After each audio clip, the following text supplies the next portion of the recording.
Dr. Jake Morrison pressed his face against the transport window and stared at the massive structure floating in space. Kepler Medical Station looked like a silver flower with dozens of petals reaching out toward the stars.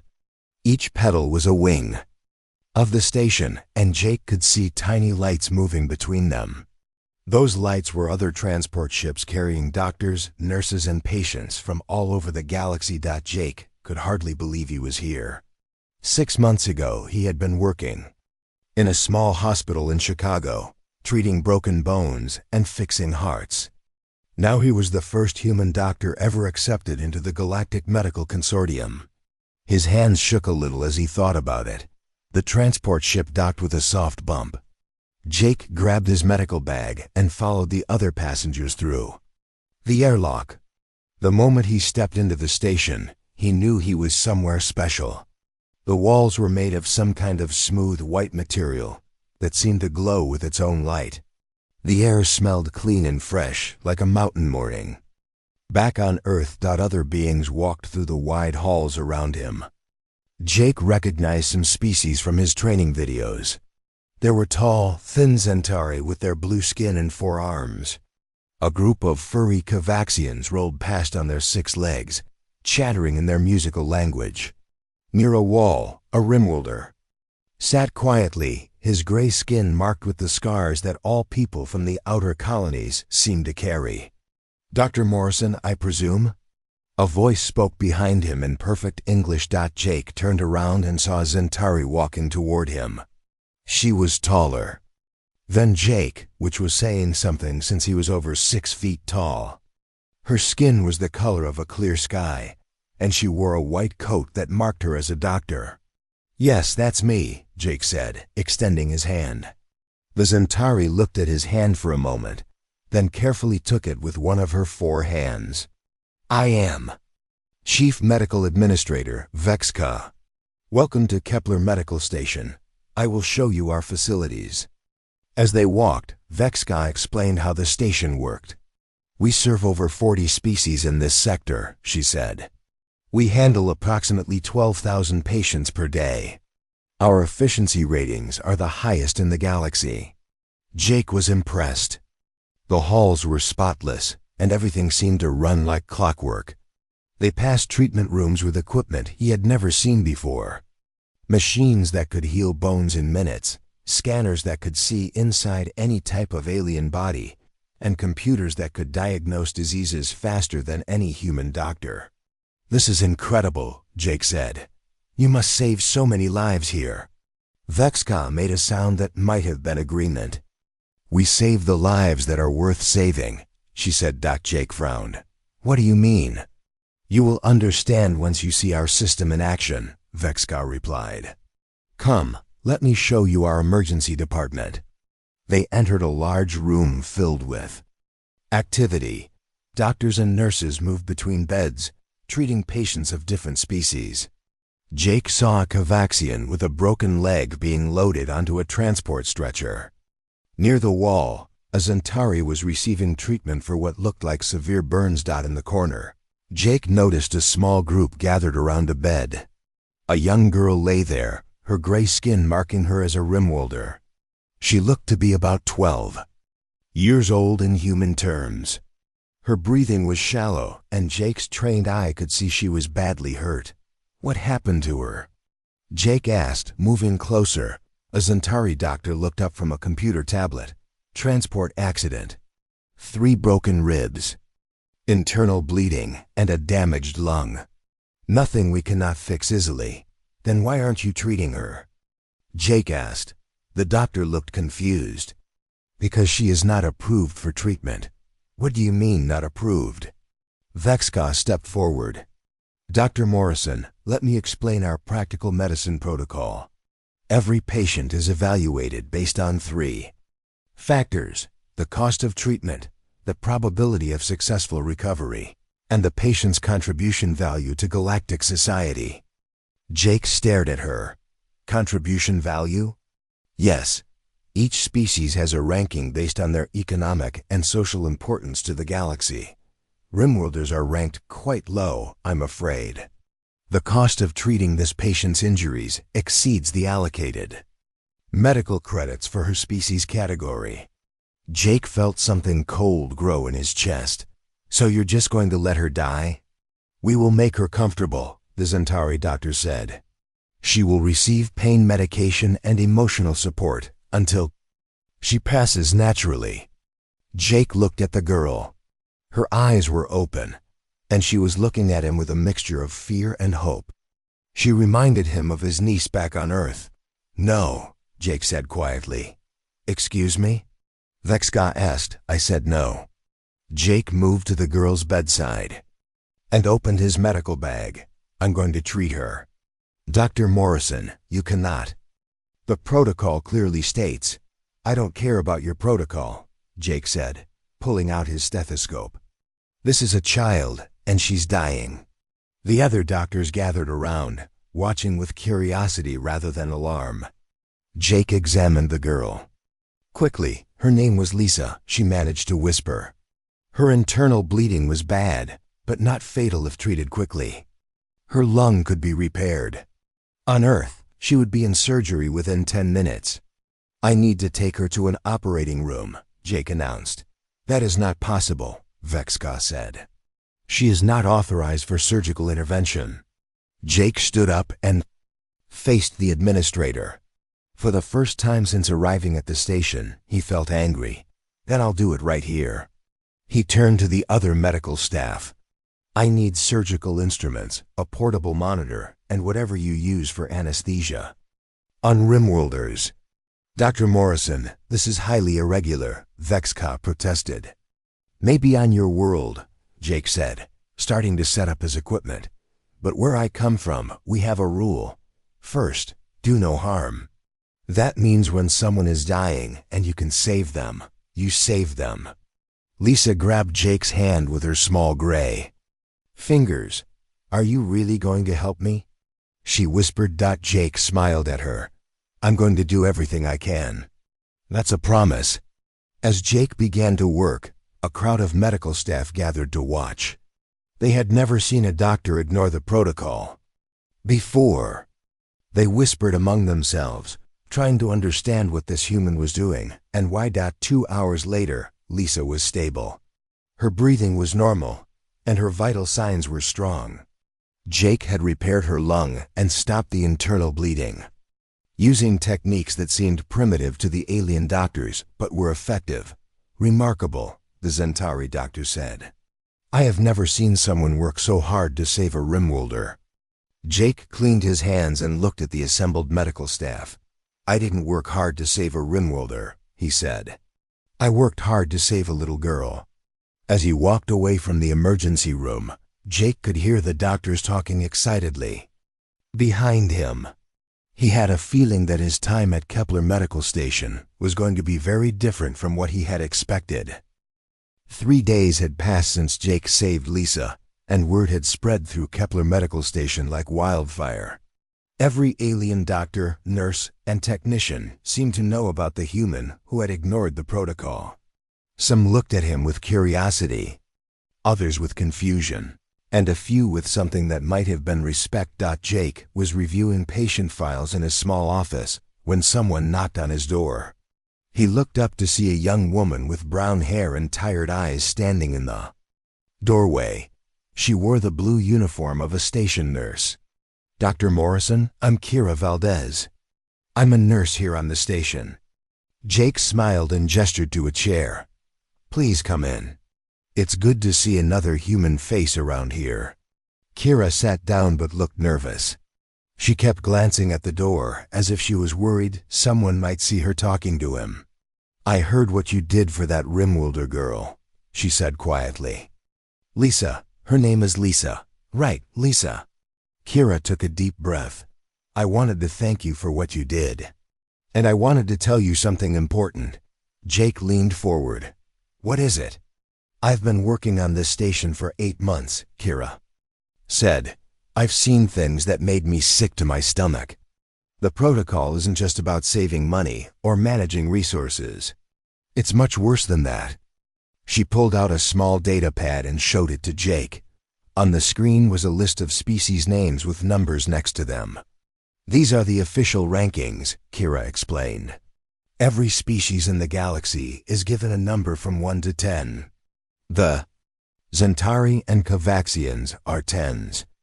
They get the best treatment, the newest medicines, and unlimited medical credits. Jake looked at the list. What number are humans? We're 7s. We get decent treatment, but not the best. Rimworlders like Lisa are 3s. Most of the outer colony species are 2s or 3s. And the 1s? Kira's face darkened.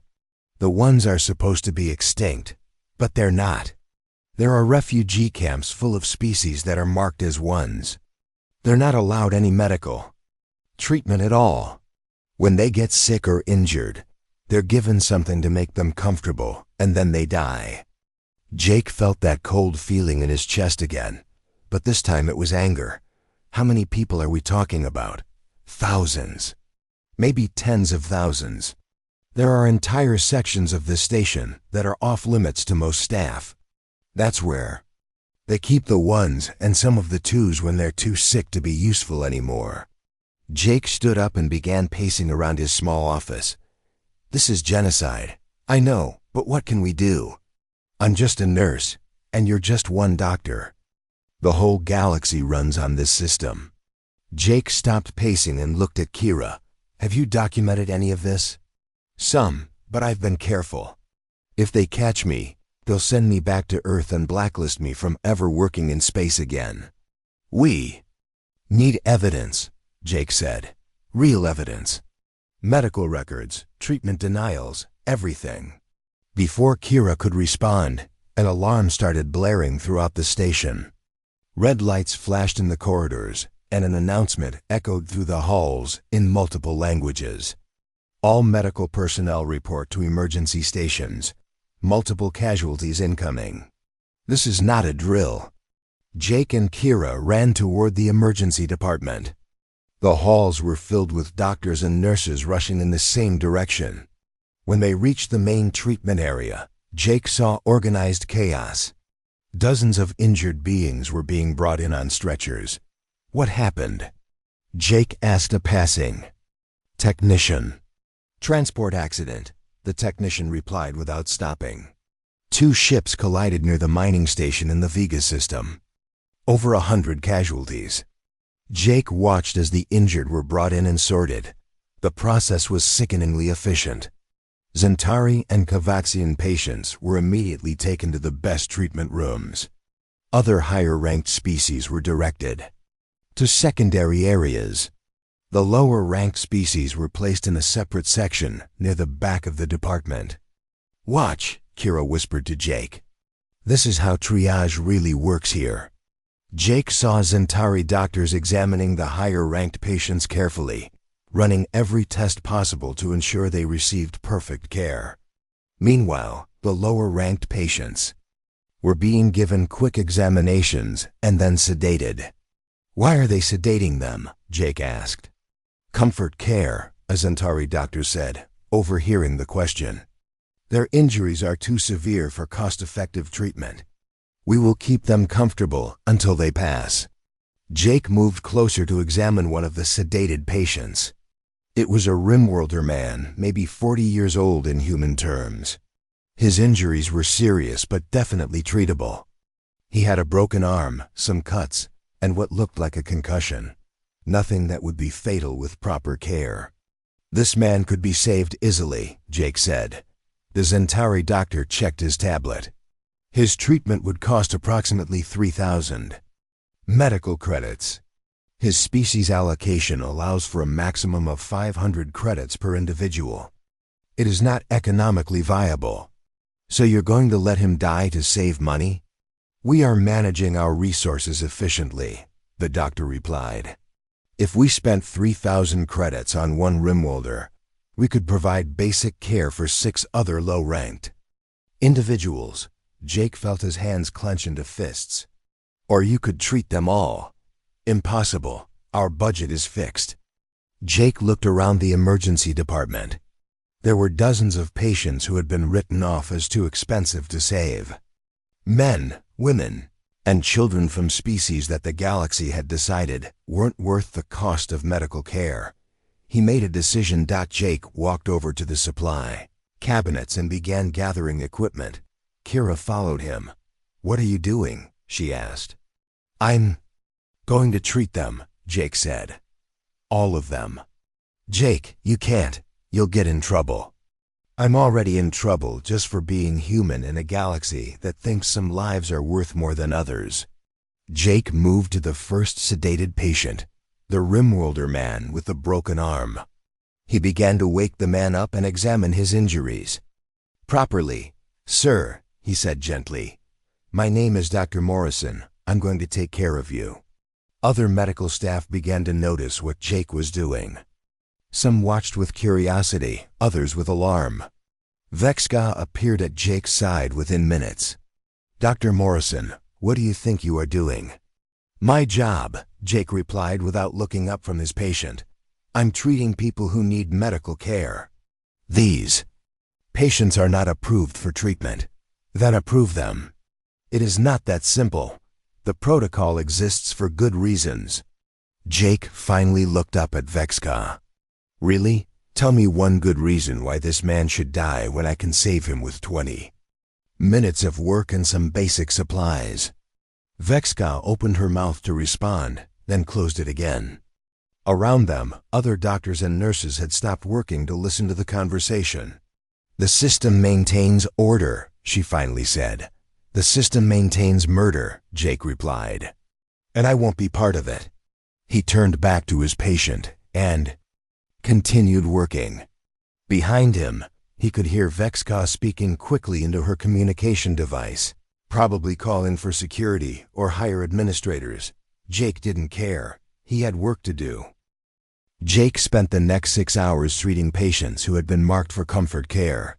He fixed broken bones, stitched wounds, and stabilized injuries that the alien doctors had decided were too expensive to heal. Kira worked beside him, helping to monitor patients and gather supplies. Other nurses and technicians began to assist quietly, though they said nothing when the administrators walked by.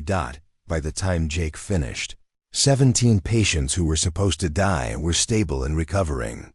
The emergency department had returned to its normal quiet efficiency, but something had changed. Jake could feel the other medical staff watching him differently now. The next morning, Jake was called to Administrator Vexka's office. The room was large and sterile, with windows that looked out into space. Vexka sat behind a curved desk that seemed to be made from a single piece of crystal. 3 other beings sat in chairs facing the desk. "Dr. Morrison, please sit," Vexka said. Jake remained standing. "I prefer to stand, as you wish." Vexka gestured to the other beings. "This is the Galactic Medical Consortium Oversight Committee. They have come to discuss your recent actions." The being in the center was a Kavajan, his fur a deep silver color that marked him as very old. "I am Senior Medical Advisor Rathnu," he said in a voice that sounded like gravel being poured into a metal bucket. "We understand you have been violating established medical protocols." "I've been treating patients," Jake said simply. "You have been treating patients who were not authorized for treatment," said the second committee member, a tall Zentari with scars across her blue skin. "This disrupts our carefully managed resource allocation system." The third member, another species Jake didn't recognize, spoke up. "Your actions yesterday cost this station approximately 47,000 medical credits in unauthorized treatments." Jake looked at each of them. "And how much did those treatments save in terms of lives?" "That is not the relevant calculation," Rathnu replied. "The relevant calculation is cost efficiency and resource management." "Where I come from," Jake said. "The relevant calculation is how many people go home to their families." Vexka leaned forward. "Dr. Morrison, you must understand that the protocol has maintained medical stability throughout the galaxy for over 300 years. It ensures that medical resources are distributed in a way that benefits the greatest number of beings. By letting some of them die, Jake said. By making practical choices about resource allocation, the scarred Centauri corrected. Surely you understand that unlimited medical spending is impossible. Even on your Earth, you must make difficult decisions about medical care. Jake thought about the hospitals back home, about insurance companies and budget constraints. Yes, we do, but we don't decide who lives and dies based on what species they belong to. Your species has never had to manage medical care for 40 different biological types across hundreds of worlds. Rathnew said, "The complexity requires systematic approaches." "The complexity requires compassion," Jake replied, "not mathematics." The unknown species member spoke again. "Dr. Morrison, we have reviewed your medical training and credentials. You are clearly a competent physician. However, your approach to medicine is fundamentally incompatible with galactic standards. Then maybe galactic standards are wrong." The room fell silent. Jake could see the committee members exchanging glances with each other. "Dr. Morrison," Vex-Ka said carefully, "we are prepared to offer you a compromise. You may continue to practice medicine on this station, but you must agree to follow the protocol. No more unauthorized treatments. And if I refuse, then you will be removed from this station and banned from practicing medicine anywhere in Consortium." Space. Jake looked out the window at the stars. Somewhere out there was Earth, where doctors took an oath to do no harm. Here, apparently, that oath was considered a suggestion. "Can I ask you something?" Jake said. "Of course," Vex-Ka replied. "Have any of you ever taken an oath? A promise to put your patient's welfare above everything else?"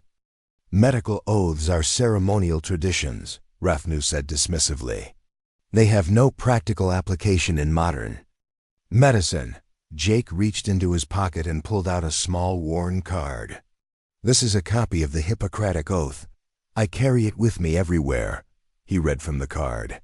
"I will remember that I do not treat a fever chart, a cancerous growth, but a sick human being whose illness may affect the person's family and economic stability. My responsibility includes these related problems if I am to care adequately for the sick." He looked up at the committee. "It doesn't say I should only care for sick humans. It says I should care for the sick, all of them. A quaint tradition," the unknown species member said, "but hardly practical in a resource-limited environment." "You keep using that word," Jake said. "Practical. But there's nothing practical about letting people die when you can save them. There's nothing practical about a medical system that creates more suffering than it prevents." Jake folded the card and put it back in his pocket. "I won't stop treating patients who need help. I can't. It would violate everything I believe in as a doctor." "Then you leave us no choice," Vex-Ka said sadly. "You have 24 hours to gather your belongings and leave the station." "Fine," Jake said, turning toward the door. "But I'm not leaving quietly." That evening, Jake and Kira met in the station's observation lounge, a quiet area where off-duty staff could look out at the stars. They sat in comfortable chairs near the large windows, speaking in low voices. "They're sending me back to Earth," Jake told her. "I figured as much," Kira said. "What are you going to do?" "I'm going to spend my last night here treating as many patients as I can." "Jake, they'll arrest you." "Maybe, but first I want to see something. You mentioned restricted sections of the station where they keep the ones and twos. Can you show me?" Kira looked nervous. "It's dangerous if we get caught." "They're already kicking me out. What more can they do?" 2 hours later, Kira led Jake through maintenance corridors he had never seen before. The walls here were gray metal instead of the gleaming white surfaces of the main station. The air recycling system was louder, and Jake could smell something unpleasant that he couldn't identify. "These sections aren't on the official station maps," Kira explained. "Most of the medical staff don't even know they exist." They came to a heavy door marked with symbols Jake didn't recognize. Kira used her access card to open it. and they stepped into a dimly lit corridor lined with small rooms. "This is where they bring the ones," Kira whispered. Jake looked through the window of the first room and saw 3 beings lying on simple beds. They were thin and pale, connected to basic life support equipment. Their species was unfamiliar to Jake, but he could see they were suffering. "What's wrong with them?" he asked. "Plague," Kira said. "It's been spreading through the refugee camps for months. The consortium declared their species extinct rather than spend money on treatment." Jake moved from room to room, seeing dozens of dying beings who had been written off as too expensive to save. Men, women, and children from species he had never heard of, all abandoned by a medical system that valued efficiency over life. In the last room, he found something that made his blood run cold. A family of 4, including 2 small children, lying unconscious on beds. Their skin was covered with sores, and their breathing was labored. "This is treatable," Jake said, examining them quickly. "This is completely treatable with basic antibiotics and supportive care." "I know," Kira said, "but they're ones. The protocol forbids any treatment." Jake stared at the dying family. In that moment, he realized that his battle wasn't just about individual patients or medical ethics. It was about something much bigger. "Kira," he said quietly, "I need you to help me document all of this. Every patient, every denied treatment, everything. The galaxy needs to see what their practical medicine really looks like."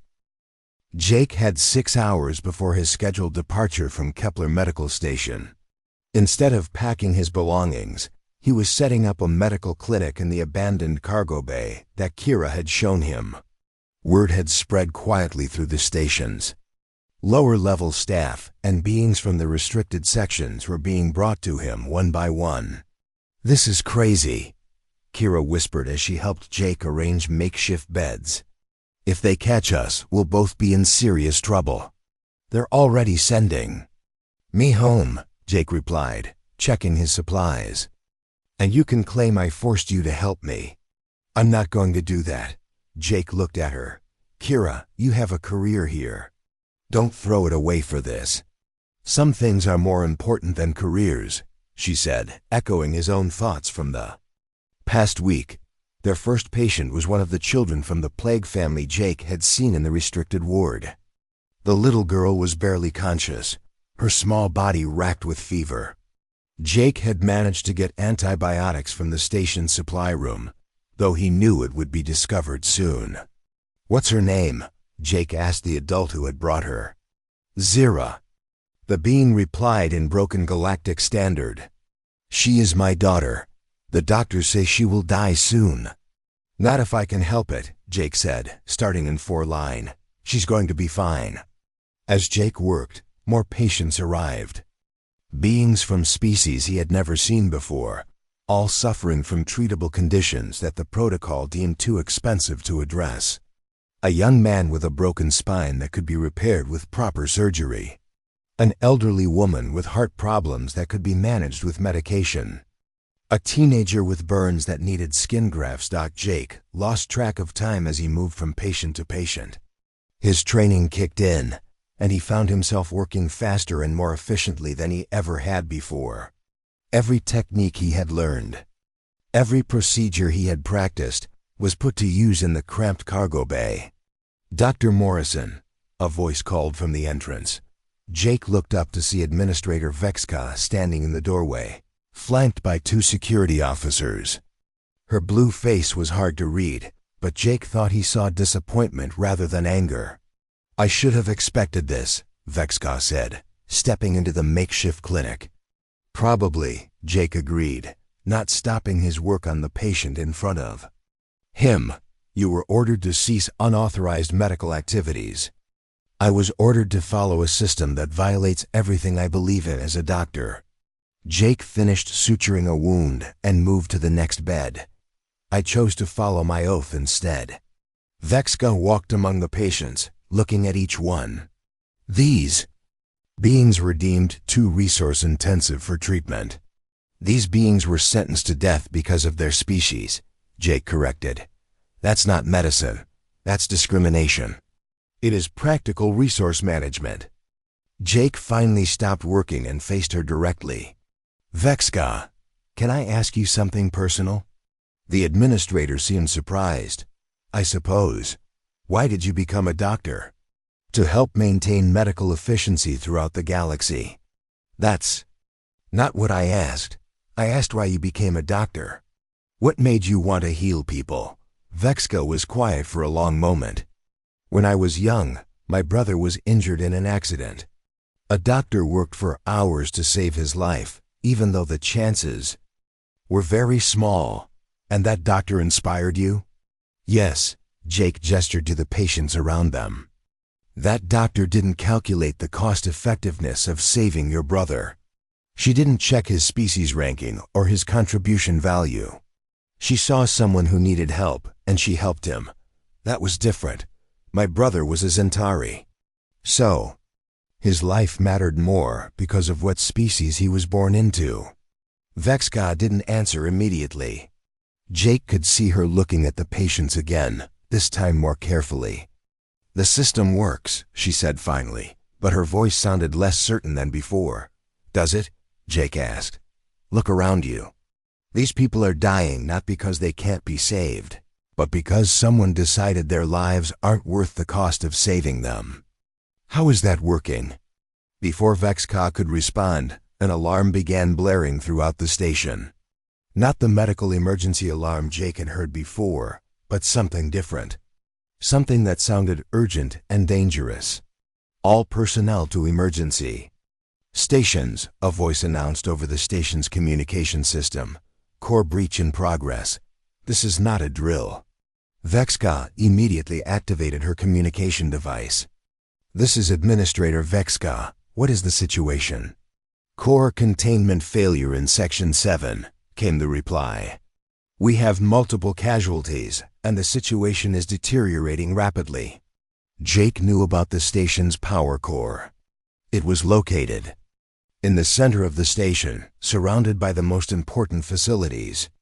If something had gone wrong there, hundreds of people could be hurt or killed. I need to go, Vexka said, but she hesitated at the entrance to the cargo bay. Go, Jake said. I'll keep working here. Dr. Morrison, if the core breaches completely, this section will be evacuated. You need to leave. Not without my patients. Vexka stared at him. These patients cannot be moved safely. If you stay, you will die with them. Then I guess that's my choice to make. For a moment, Jake thought Vexka was going to argue with him. Instead, she turned to the security officers. Help him move the patients to a safer location. Administrator? One of the officers said, confused. You heard me. Help him. As Vexka left, Jake began organizing the evacuation of his makeshift clinic. The security officers, despite their obvious confusion, helped him and Kira move the sickest patients to transport stretchers. Where can we take them? Kira asked. The main medical bay, Jake said. It's the most protected part of the station. But, Jake, those patients aren't authorized to be in the main medical bay. Right now, I don't think anyone is going to care about authorizations. They moved quickly through the station's corridors, passing panicked staff and flashing emergency lights. The power core problem was getting worse, and Jake could hear explosions echoing through the station's structure. When they reached the main medical bay, it was chaos. Injured beings were being brought in faster than the staff could handle them. Jake saw Zentari doctors running between beds, trying to treat everyone who had been hurt in the core accident. We need more beds, one of the doctors called out. We need more doctors, another replied. Jake looked at his patients from the cargo bay clinic, then at the new casualties from the core breach.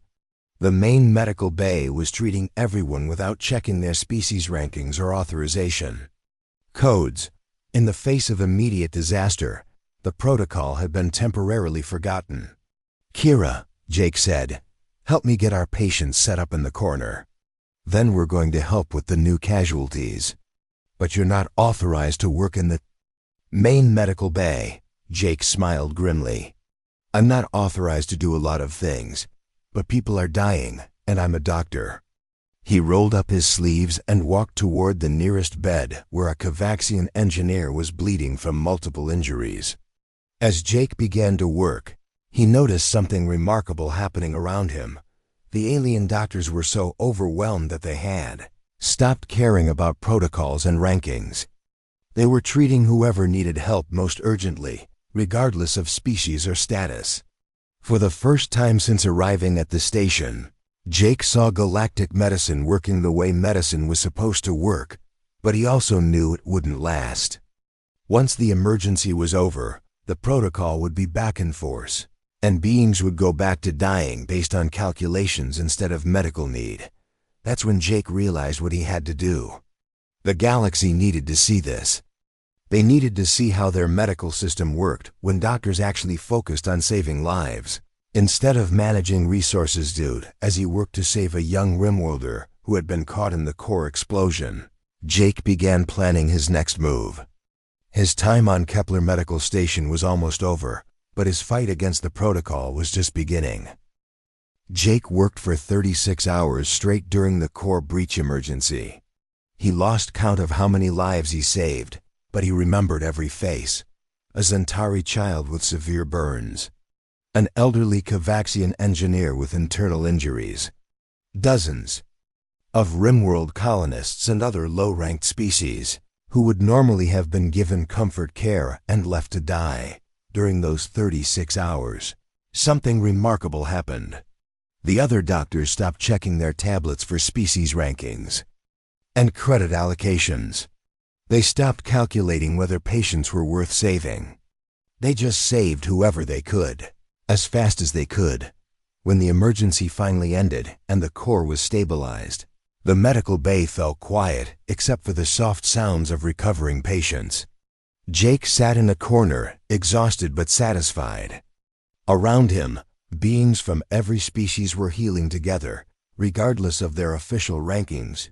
Double quotes Dr. Morrison? Jake looked up to see Vexka approaching.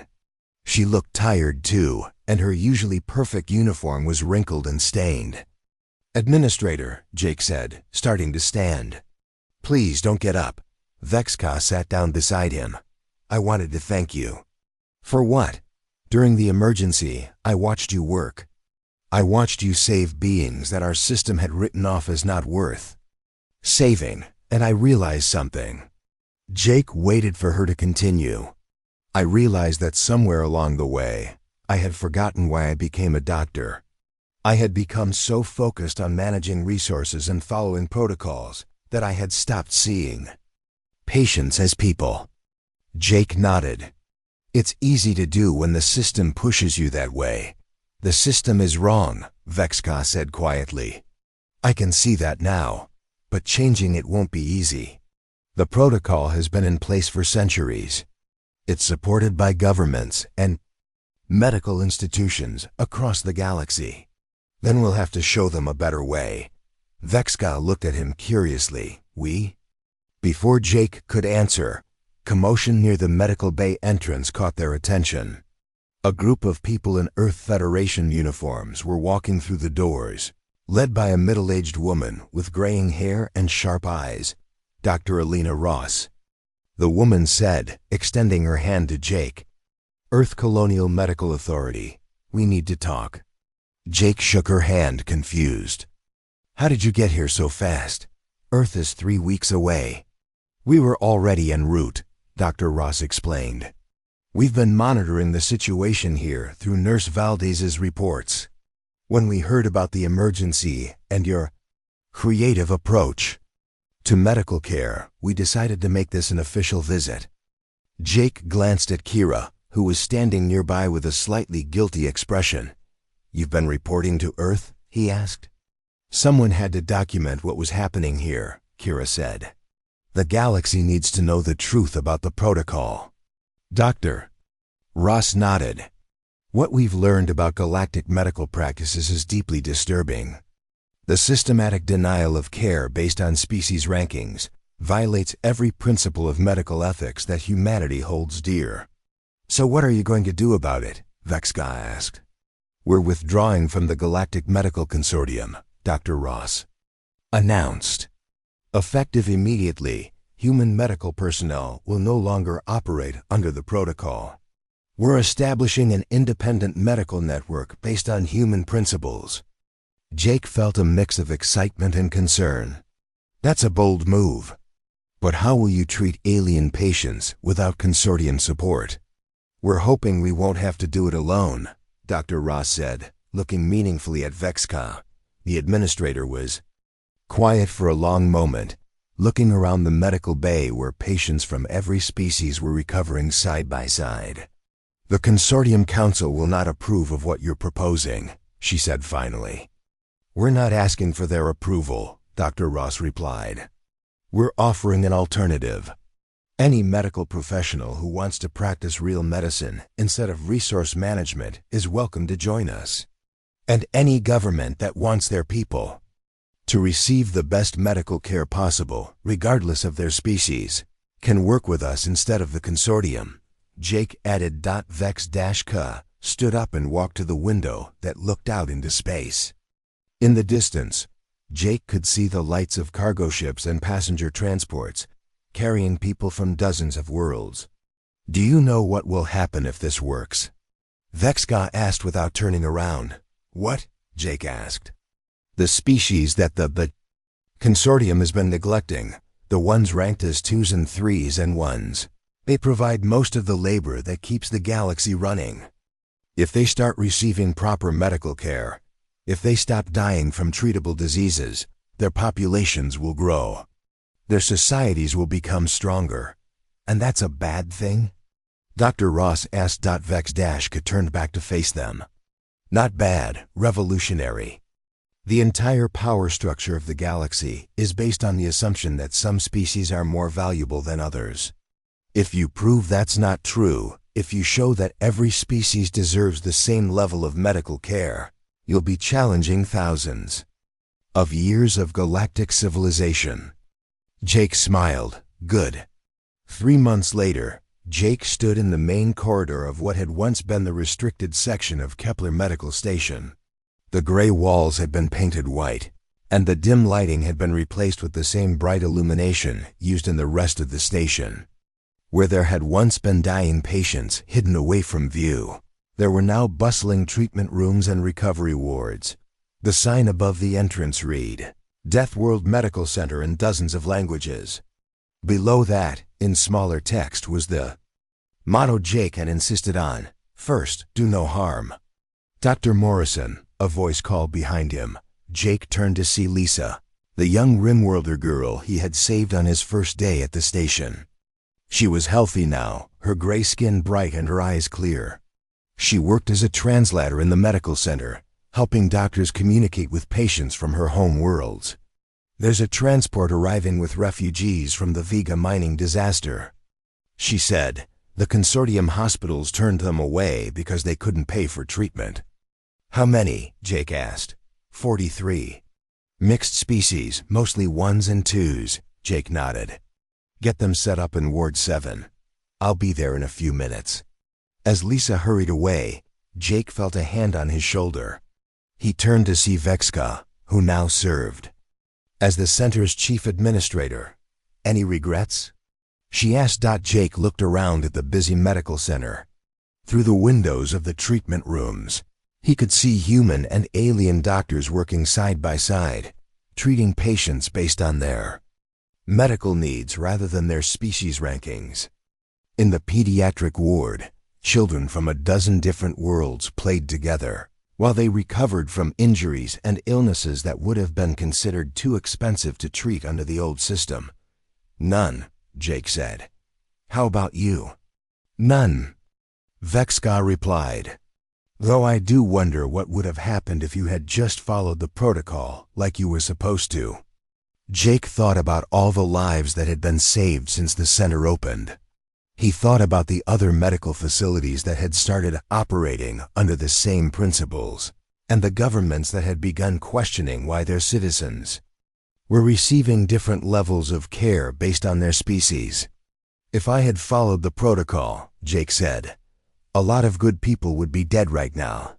And the galaxy would still think that some lives are worth more than others. Jake smiled and headed toward Ward 7.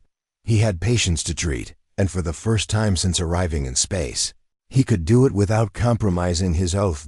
As he walked through the medical center that had grown from his simple refusal to let people die, Jake reflected on what he had learned. Sometimes the most radical thing a person could do was simply refuse to accept that suffering was inevitable. Sometimes the most powerful weapon against an unjust system was a doctor who remembered that every life was worth saving. The Hippocratic oath had traveled from ancient Earth to the stars, and in the process, it had reminded the galaxy of something. It had forgotten that true medicine wasn't about managing resources or calculating costs. It was about healing one patient at a time, regardless of who they were or where they came from. And that, Jake thought as he entered the ward to treat the newest refugees, was a lesson worth teaching to the stars.